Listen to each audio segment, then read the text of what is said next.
I believe that our readings for this 14th Sunday of Ordinary Time speak very much so to what will happen on the 7th day of the 7th month to the 7 churches in Dearborn County. So a quick review of our readings. Our first reading from the book of Ezekiel today speaks about a prophet who is sent to people, and those people are rebellious. Those people are obstinate. And yet God still sends the prophet. Our gospel passage, which then specifically is tied into that first reading, is a story about Jesus, the Son of God, who goes to his native place. He goes to Nazareth, his hometown, and he can't work mighty deeds there. He can't work miracles there because of their lack of faith. And why do they have a lack of faith? Because they know Jesus' relatives. They know his family. They know his mom. They know his dad. And because of their familiarity with Jesus, there's a lack of faith. And because of this lack of faith, nothing happens.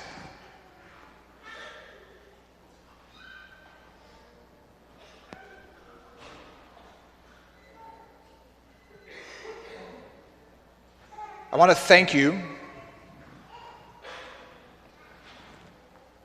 for being like the people in our first reading.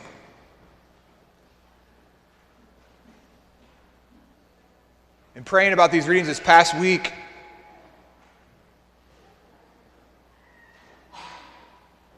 it came to me as a grace that you are the people who rebelled.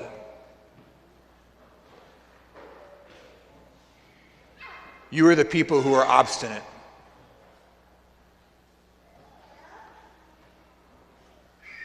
Seven years ago, a bishop said to you that you must shut down your church buildings and build a new one.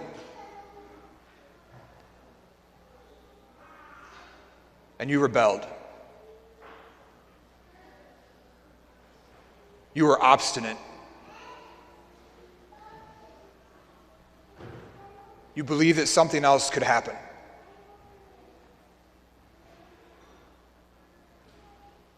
And look where we are today. Today I want to publicly thank you. I want to publicly thank you for your obstinance, for your rebellion, and for believing that something else, something better could happen. Our gospel passage speaks very clearly about Jesus being sent to his hometown. And my heart is once again filled with gratitude because what happened to Jesus did not happen to me. You may not know this, but it is a policy that priests not get sent to their hometowns.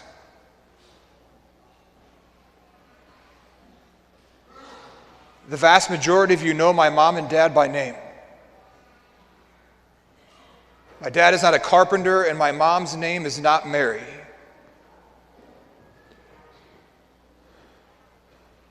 But the year before I was ordained a priest, my parents moved to Lawrenceburg. My home parish is St. Barnabas on the south side of Indianapolis. When the bishop assigned me to this parish, you had every right to not follow me because I was familiar.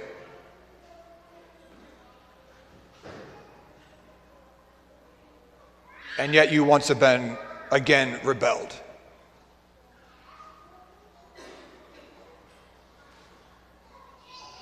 I stand before you not like Jesus, who is amazed at your lack of faith, but I stand before you as a priest who is humbled by your faith and humbled by what God has done. And I truly believe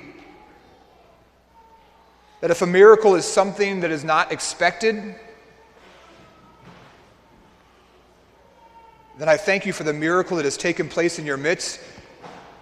And the reason that it has taken place is because you do not lack faith, but in fact because your faith is so great.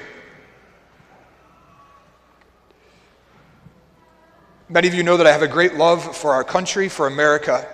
And we celebrate today the birth of our nation, July 4th.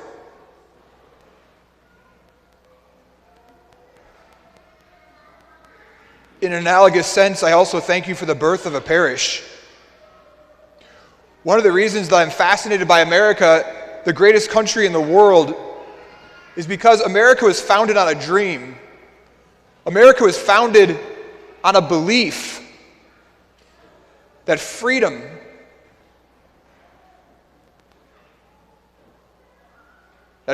is real. America was founded for the people and by the people and of the people. America was believed that it would be a failure, and that it would never last. And those who founded it were considered to be rebels, madmen. And I believe that much that I find attractive about the founding of our nation and her fathers, I see in the hearts of this parish. Individuals who believed in the impossible, individuals who saw themselves as rebels, and individuals who believed that faith and family and freedom and truth and devotion and compassion and charity and mercy and chicken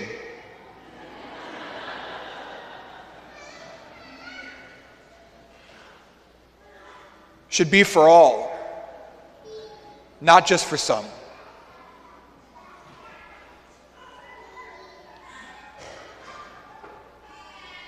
I have no idea what it was like when many of you made that rebellious choice to stand up against your bishop. But all I can do today is say thank you.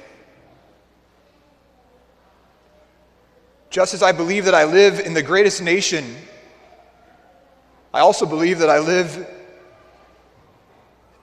and serve at the greatest parish in the world.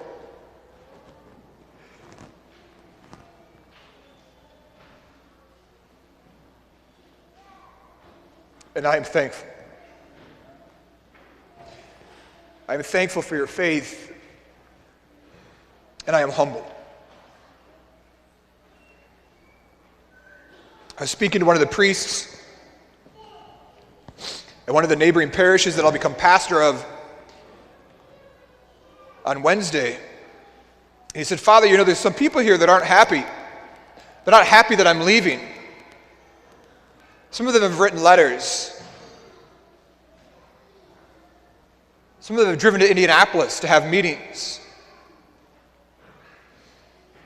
And I looked at him and I said, "Have they met with the Pope yet?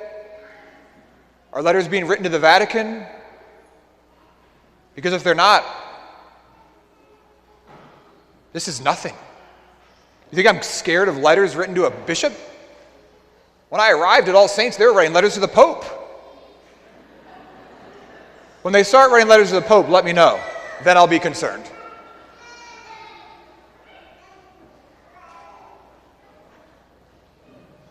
The founding fathers of our nation, of the 13 original colonies that became our first states, they had no idea what America would become. And I think back in 2013, we had no idea what All Saints would become. But we believed in a dream, we believed in a vision, and here we are.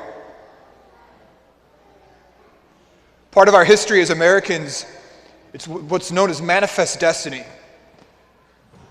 Do we believe that the dream that we had for ourselves would bless other people?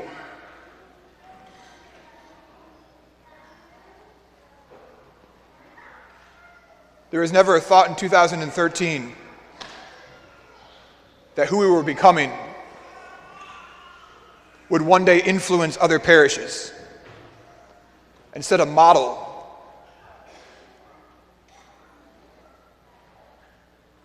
And yet here we are.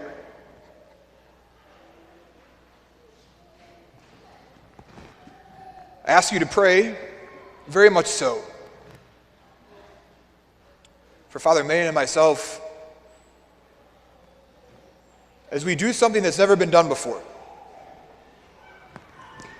as we serve in a way that's never been accomplished or envisioned clearly here in Dearborn County.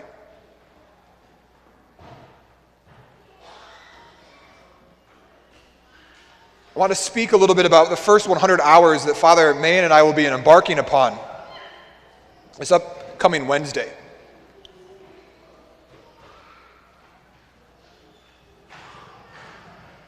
I don't know if we can begin to comprehend what it means that two priests in solidum and solidarity will be governing and shepherding and pastoring all of the Catholics in Dearborn County.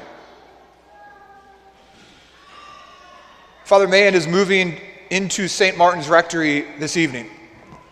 We will not be moving to St. Teresa until the following week. And here's the reason why. We don't want to be concerned with unpacking, cleaning, or rearranging furniture during our first 100 hours. We want to make a very bold proclamation to the people of Dearborn County. The Catholic Church is united, and the Catholic Church is here to bless and sanctify and serve in ways that it has been incapable of doing in previous times and ages and eras. Beginning on Wednesday, July 7th, Father Meyer and I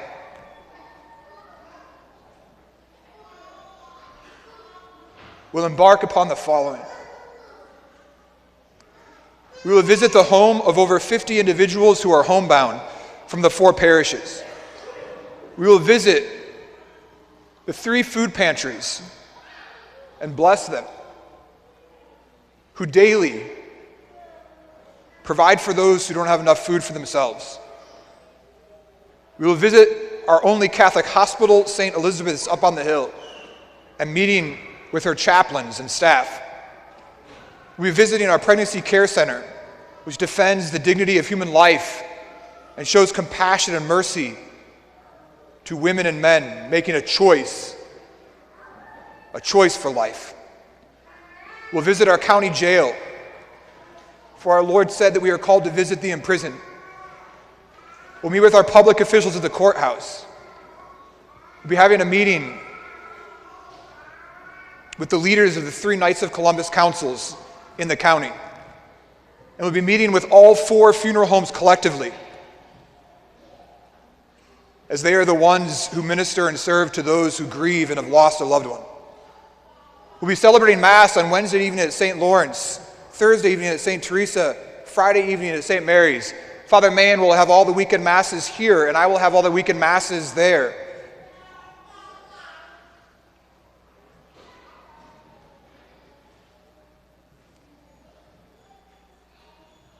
By next week at this time, we will have intentionally tried to reach out, collaborate, bless, and engage those who we will serve with during these next few years.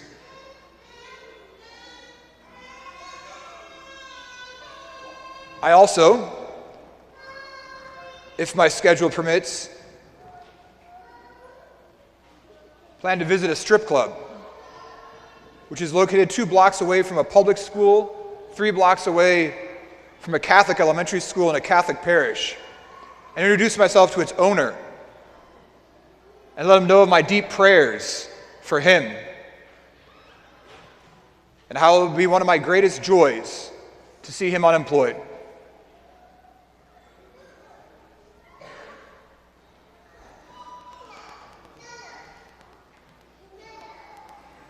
I want to note that besides Andrews Weistefeld Funeral Home, none of these organizations are within the boundaries of All Saints Parish. The way that the Catholic Church serves and ministers in Dearborn County is radically changing.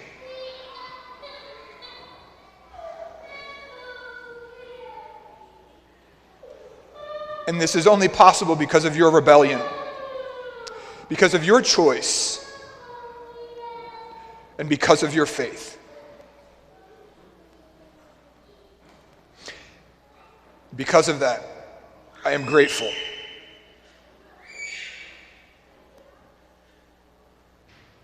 When I arrived here at All Saints 7 years ago, at my masses,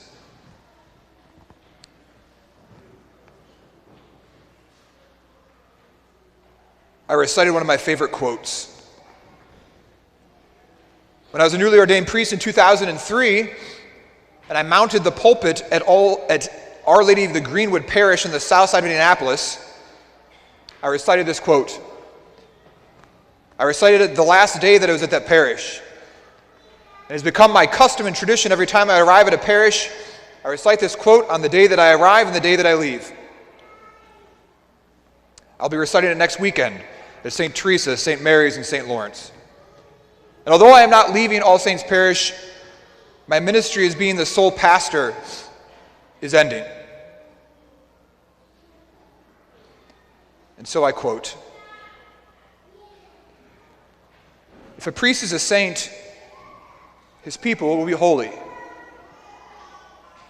If a priest is holy, his people will be good. If a priest is good, his people will be decent. And if a priest is decent,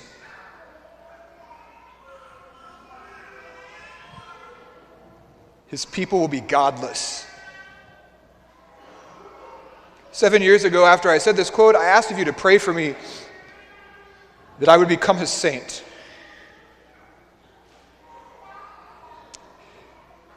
And I stand before you today, and I am not a saint,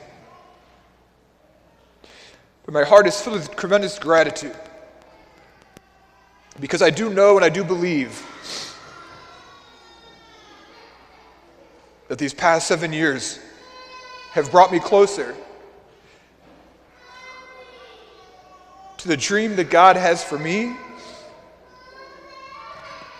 and the desire that I have to be a saint. And I ask that as we move forward in this new way of life and this new way of ministering and serving here in Dearborn County, that we never, ever forget the fundamental call that every single one of us has to be a saint.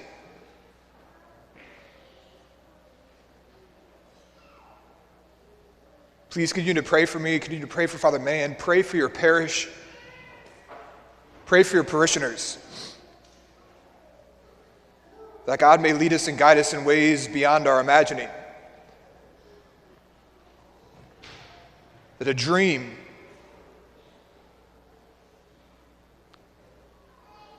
may be realized. Thank you for your faith. And through God's grace, may we be the saints that he's calling us to be. God bless All Saints Parish. And on this 4th of July, God bless America.